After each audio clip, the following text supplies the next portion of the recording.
Obviously, over the last few years, everyone's read and seen how well Canada's financial services industry has held up during the recession, and the increased attention it's gotten from around the world.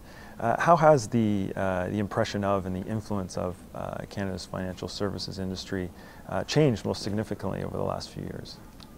I think one of the key things you could note is a standing that Canadian leaders, first of all, at the political governmental level have today. If you look at the standing of people like Stephen Harper, Jim Flaherty, Mark Carney, in global institutions where we really do have a voice and a standing today that, 10 years ago, Canada would not have had the kind of stature and standing that it does. So we actually do today have a voice. And that, going down to sort of a more direct company level, as we look to expand our operations in places like China, the fact that there is a very good and ongoing dialogue between the federal government and the government in China. We get great support from the Department of Foreign Affairs, but we have good interactions with our business partners in China, and there's a fundamental respect for how Canadians conduct business.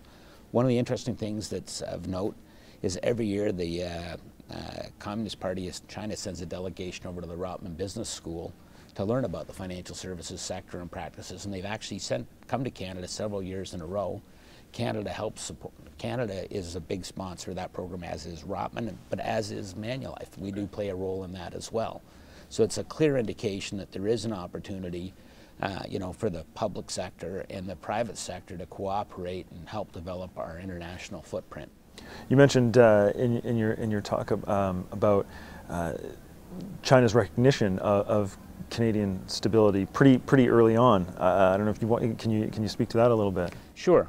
One of the important things to note was sort of right after the financial crisis started. I mean, in China, you have to apply for a license for each city or state that you want to operate in, and the Chinese government, being apprehensive about the state of world affairs and financial services generally, had for a brief period of time a moratorium on issuing new licenses, and I'm very pleased to say that Manulife was amongst the first companies that was granted new licenses, and we've been granted a number in succession. So again, it spoke to the fact that the Chinese government and regulators, officials were able to get comfortable with the manner in which we were regulated, even though the financial crisis was still in very much its early days when they reached those conclusions about Canada, the Canadian economy, and Manulife in particular.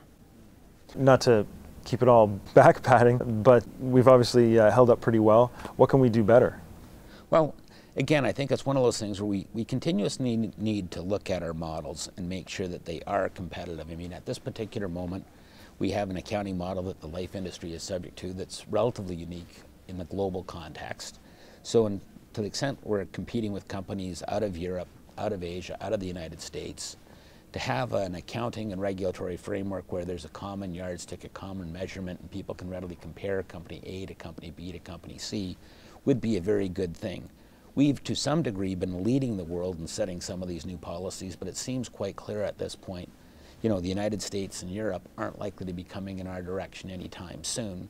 And so the question is by being on such a leading edge position, are we in fact potentially impairing in part the competitiveness or perceived competitiveness of Canadian enterprises under the accounting and reporting regimes that we're following that are so disparate relative to what our major global peers follow?